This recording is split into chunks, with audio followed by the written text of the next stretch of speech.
On August 20th, severe floods occurred in many places in Huludao, Liaoning province. The roofs of Jianchang County, the hardest-hit area, were densely packed with disaster victims, and many villages lost contact. It was reported online that one village had been half submerged and had not yet received rescue. Netizens on mainland social media platforms were searching for their relatives. Some netizens bluntly stated that Jianchang County had lost contact for a time. On the 20th, the entire county of Jianchang stopped work and production, and neighboring Qinhuangdao in Hebei province was also severely affected. There have been no official reports of casualties. On August 20th, many videos circulated online showed that Jianchang County in Huludao City, Liaoning province, was hit by a major flood. The videos showed surging floods passing through the streets, roads being washed away, many houses being flooded, and numerous cars submerged or washed away. Many people struggled in the water, pulling electric vehicles, while others could only watch as their vehicles were swept away. One video appeared to be filmed by a family living in a high-rise building, capturing the sudden flood outside and anxiously noting that they couldn't reach the rescue services. A woman said, "Oh my God, the car is being swept away. Look, this family doesn't know yet, and their car is gone. The bridge was also washed away. The bridge is gone." The video showed Huntun village in Datun town, Jianchang. Many houses were submerged in water. A man said, "See, there are people on the roof. They're about to drown. Rescue them quickly if you can. If it rains again, even the adults will be swept away. A village has been almost half submerged. There are people on the roof. The water level will soon reach the roof." A woman filming the video said, "The house is completely submerged. The iron sheet on the roof can't even be seen. Basically, everything in the house has been washed away." The video also showed that Qinhuangdao, Hebei, a neighboring city of Liaoning, had suffered serious disasters as well. The streets had turned into rivers, and many cars were submerged in water. Some residents said, "Look, my car is lying in a pile." A man said, "This year I've worked so hard that I didn't even have time to go to the beach. Now the sea has come to my house." Water had also entered the homes of rural residents. A woman said, "The Kang is full of water. The courtyard is also full of water. It's terrible." On the mainland Douyin platform, netizens in Liaoning, as indicated by their IP addresses, said, "Jianchang County has now lost contact. I urge leaders at all levels to arrange for rescue as soon as possible. The entire Jianchang County has lost contact. Hurry up and rescue. What should I do? Our village is now out of contact and I can't reach my mother." Chenjiatun village in Yangshuwanzi Township, Jianchang County, has lost contact from 5 a.m. to 5 p.m. Please rescue us. Many netizens from other places were also anxiously searching for their relatives. A netizen from Tianjin said, "My whole family went home for a wedding and got caught in this heavy rain. They've all lost contact. I'm going crazy. Is there anyone in Lamdongxiao Jiangxi? What's the situation now? Does anyone know what's happening in Niangniangmiao Township, Jianchang County? I can't contact my friends. I just want to know what's going on in Suizhong next door. I can't even get through to my home." A Beijing netizen said, "Jianchang County has lost contact and I couldn't reach my family all morning." According to reports from mainland media such as Red Star News, from 11 p.m. on August 18th to 12 p.m. on August 20th, heavy rains to torrential rains occurred in western and southern Liaoning, and thunderstorms struck most parts of the province. Some towns in the western Huludao area experienced extremely heavy rainfall, among which Haishanka Township, Liaoning Township, Heishangfangzi Township, Yangmadianzi Township, and Datun Town in Jianchang County were severely affected. The top 3 rainfall amounts in the province were recorded in Dayangshugu Village, Qiuzigu Township, Suizhong County, Huludao City, with 500.7 mm, Qiuzigu Township, with 484 mm, and Niangniangmiao Township, Jianchang County, with 445 mm. Communications in Jianchang County, Huludao City, were affected, and now communication is possible only through satellite phones. Currently, there are still 4 villages with communication interruptions. and local helicopters have been dispatched to urgently evacuate trapped people. Jianchang County has suspended work and production. The official Weibo account of the Jianchang County Media Center released a message on the morning of the 20th, stating that due to heavy rainfall, the entire county stopped work and production on August 20th, and residents should not go out unless necessary. On the morning of the 20th, Suizhong County, Lianshan District, and Xingcheng City in Huludao City successively issued red warnings for heavy rain.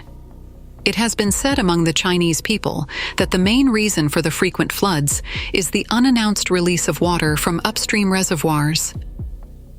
In response to the frequent floods on the mainland this year, Wang Weiluo, a famous water conservancy expert living in Germany, published a commentary in Yibao, pointing out that from April to late June 2024, the area affected by torrential rains and flood disasters in southern China was large and serious, involving many provinces and regions such as Guangdong.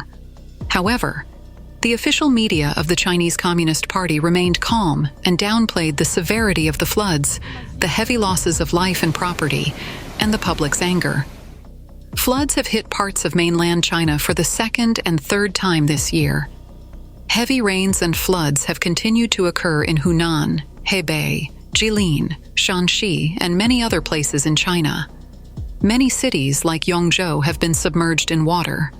Homes and farmland along the rivers have been severely damaged, with many villages being swept away for the second or even third time this year.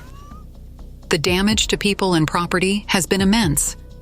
The Xiangjiang River, the largest river in Hunan, flows through Yongzhou and has experienced 3 floods this year. Videos circulated on the internet show that the floodwaters in Yangjiaotang town, Xi'an, are surging. 4 girls were swept away while wading through the water on their bicycles, but fortunately, they were rescued by local residents.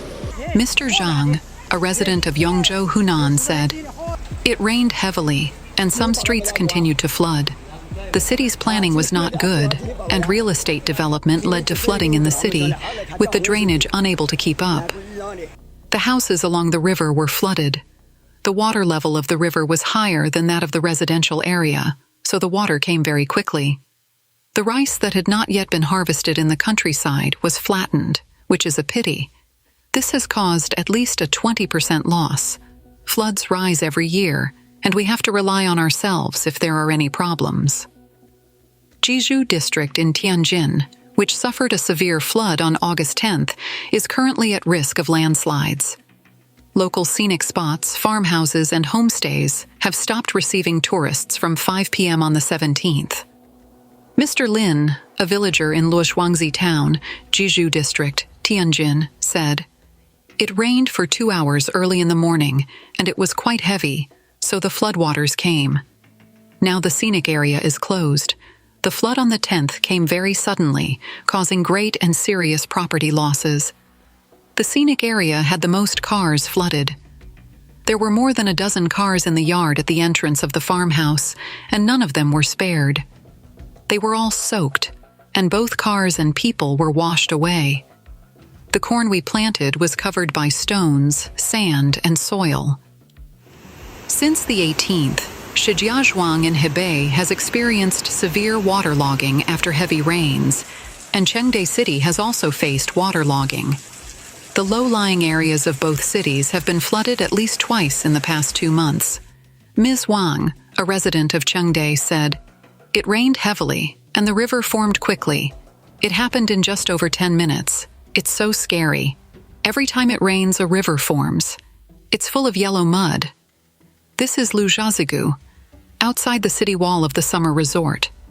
The water from the mountain of the resort flows through here. There are 5 gates. It's very dangerous down there. If you go straight ahead, you'll reach West Street. Recently, many places in Jilin province have also been hit by heavy rains. The flood discharge from the reservoir has worsened the disaster, and rural areas have been severely affected. Miss Li, a resident of Taonan Jilin, said, "The rain wasn't heavy, but suddenly, in 20 minutes, the water level rose. I don't know where the water came from. This road in Taonan hasn't been repaired for a few years, and the drainage facilities aren't good. Year after year, there's no solution. The water filled up, and then it started coming through the roof. A pickup truck was flooded, and the engine stalled. On the 17th, disasters were also reported in Jilin City, Shaanxi Province. Some people passing by the river saw the water suddenly rise and hurriedly escaped to the bridge to avoid the flood.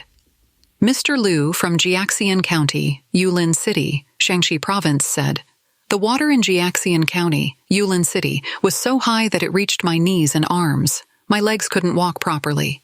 I ran quickly, facing the river. People crowded onto the bridge." An angry Western man scolds a Chinese couple for taking dirty cooking oil from a sewer. A foreigner was very angry when he accidentally encountered Chinese people on the mainland taking cooking oil from wastewater pipes to recycle. A video recorded a scene of a foreign man living and working on the mainland. While walking at night on the street, he accidentally encountered a Chinese couple scooping cooking oil scum from a sewer pipe, stinky wastewater to be recycled into dirty cooking oil. This recycled oil is then sold to street food vendors and cheap restaurants. With the mindset and ethics of someone educated in a country with a civilized regime, he became very angry when he witnessed this and confronted the Chinese couple, questioning why they were engaging in such dishonest behavior. He told them that their actions were harmful, as the dirty oil, once recycled with chemicals, would destroy everyone's health, including that of their own friends and relatives. He questioned how they could be so blinded by money as to commit such inhumane acts. Embarrassed by the Western man, and with no way to justify their actions, the Chinese couple quickly got into their car and left to continue their unsavory work elsewhere. In another video, people dressed as chefs were seen taking cooking oil from a sewer behind their workplace to recycle and reuse it. This practice helps them save money, but the use of such dirty oil severely endangers the health of countless people. Although this is a blatant violation of the law, it is ignored under the CCP's regime. This situation is deeply concerning. The Washington Post published an article titled, "You May Never Eat Street Food in China Again After Watching This Video," by Max Fisher. The report begins with a couple collecting fat from a sewer on the street and concludes with dishes made from this contaminated oil being consumed by diners. A video produced by Radio Free Asia also illustrates the process of people recycling dirty oil from sewers in China. It starts with a shovel scooping up wastewater from a sewer, follows the recycling process into dirty cooking oil, and ends with images of Chinese consumers casually eating food cooked with this oil. Cooking oil is extensively used in Chinese cuisine. To cut costs, street vendors and low-quality establishments often use black market oil, obtained at super cheap prices and recycled from waste collected from sewers. To maximize profits, many production facilities in China have organized the collection of used cooking oil from restaurants, oil skimmed from the surface of sewer water, and waste from lard and chicken in ovens. These materials are blended, bleached, and transformed into cooking oil that appears indistinguishable from standard refined oils. Prolonged use of this oil can lead to cancer and other serious chronic diseases. Previously, Business Insider reported on the exposure of the technology for producing super dirty grease in China.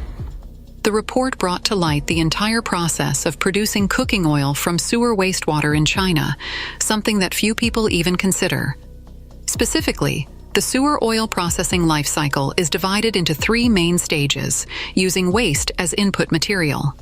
In the first step, individuals known as oil witches are sent to waste containers, trash cans, water troughs, and sewer systems to scoop and collect both liquid and solid waste. The goal is to capitalize on the amount of grease wasted in everyday life available from these sources. In the second phase, raw materials are gathered and collected in manual, rudimentary factories with dirty, unsanitary processing tools.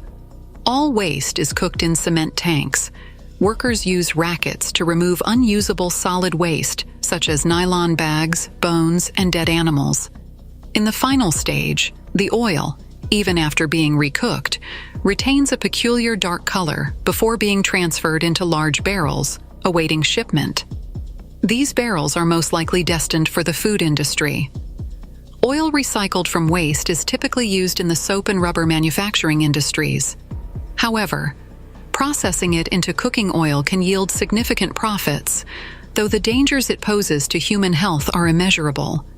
Animal fat in recycled oil undergoes processes of rotting, oxidation, decomposition, and contamination. Ingesting it can lead to liver damage, cancer, insomnia, and various other incurable diseases. Despite the fact that sewage oil is known to contain various carcinogens, the substantial profits it offers lead many business people in China to disregard ethical values and persist in its production and use. In just 1 month, Chinese authorities uncovered a dirty oil and grease production line spanning 13 cities with over 100 participants who were purchasing rotten meat and damaged animal organs to extract fat. The results after 5 months of investigation were horrifying. 3,200 tons of dirty oil were collected, and authorities estimated that the dirty oil recycling operation had generated up to $1.6 million on the black market. Despite the obvious dangers, this hazardous industry continues to exist openly. Under a regime that does not prioritize the interests of the people, the CCP has turned a blind eye to this dirty cooking oil industry, allowing it to persist for decades. If you visit China, will you still feel comfortable eating at restaurants and street food stalls knowing about this dirty cooking oil?